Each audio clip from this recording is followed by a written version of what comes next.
सारे पर्दे अब इस जंग से उठते चले जा रहे हैं, ख़ासतौर से वो अरब देश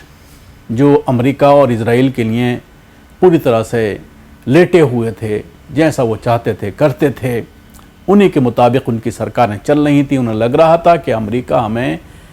बचाए हुए है हमारी आवाम से, क्योंकि हमारी आवाम अगर विद्रोह करती है तो अमेरिका का साथ हमें सत्ता में बनाए रख सकता है। लेकिन अब जब ये ईरान से जंग हुई और अमेरिका सिर्फ अपने आप को बचाता हुआ नज़र आया, तो उसके बाद कुछ राजनेताओं के ज़रिए, जो शाही परिवार के लोग हैं, चाहे वो मौजूदा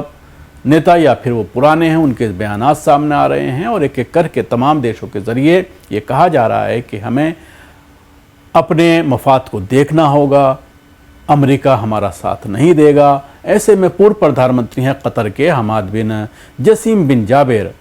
ने गल्फ़ देशों को चेतावनी दी है, अगर ईरान के ख़िलाफ़ जंग छिड़ती है तो यूनाइटेड स्टेट्स कुछ समय बाद पीछे हट जाएगा और फिर वहीं दोनों पक्षों को हथियार बेचने वाला सबसे बड़ा सौदागर बन जाएगा। इस बीच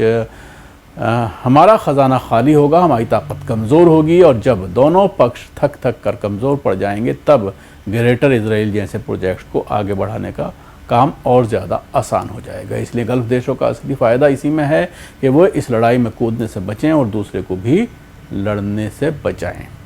और जो लोग लड़ रहे हैं उन्हें लड़ने दें।